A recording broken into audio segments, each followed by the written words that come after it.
ଆଜି ଆଉ ଗୋଟେ ନୂଆ ଭିଡ଼ିଓକୁ ଆପଣ ସମସ୍ତଙ୍କୁ ସ୍ୱାଗତ। ତ ଆଜି ବର୍ତ୍ତମାନ ଆମର ଗୁହାଳ ଖକାଖକି ହେଉଛି, ତ ସେଇପଟେ ରାସ୍ତା ବର୍ତ୍ତମାନ ପୁରା ଖୋଲା ହେଇଛି ଲାଗି ପୁରା ରାସ୍ତାକୁ ପୁରା କ୍ଲିଅର ଦେଖାଯାଉଛି, ପାଲ ହାଲ ସବୁ ପଢ଼ା ଯାଇଛି।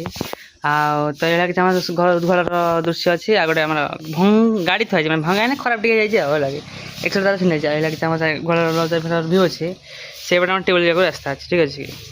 ହଉ ତ ଠିକ୍ ଅଛି, ଆମର ତ ବର୍ତ୍ତମାନ କିଛି ସମୟ ପରେ ଦେଖା ହେବା। ଏତିକି ରହୁଛି, ବାଏ ବାଏ, ଠିକ୍ ଅଛି। ଅଟୋ ଆମର ଏଇଠି ଘରେ ଲେମ୍ବୁ ପାଣି ତିଆରି ହେଉଛି। ଲେମ୍ବୁ ପାଣି ତିଆରି ହେଇସାରିଲା ପରେ ଲେମ୍ବୁ ପାଣି ପିଆ ପିଇ ହେବ। ଆପଣ ଭାବୁଥିଲେ ଖପାଡ଼ିଆ କଥା, ଖପଡ଼ା କାଢ଼ ନା ପିଆ ପିଇ ହେଲା କି। ତ ଏଇଟା କିଛି ରୋଷେଇର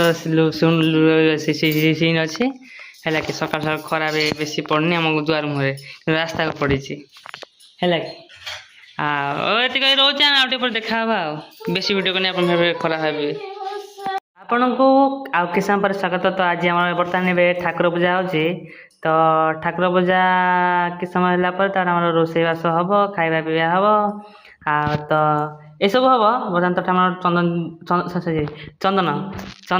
ଚନ୍ଦନ ଲଗା ଚାଲିଛି। ହଉ ତ ଏଇଭଳିଆ ଆମ ଠାକୁର ଗଛର କିଛି ସିନ୍ ଅଛି, ପୁରା ଫାଙ୍କା ଫାଙ୍କା। ଆଉ ଏଇଭଳିଆ ଆମ ଖାଲି ଠାକୁର ଫାକୁର ସବୁ ଅଛନ୍ତି ହେଲା କି। ଆଉ ଏଇଟା ହେଉଛି ଆମର ବାରଣ୍ଡା, ଠିକ୍ ଅଛି। ହଉ ଆମେ ଦେଖା ହେବା ଆଉ କିଛି ସମୟ ପରେ। ହାଏ ହାଏ।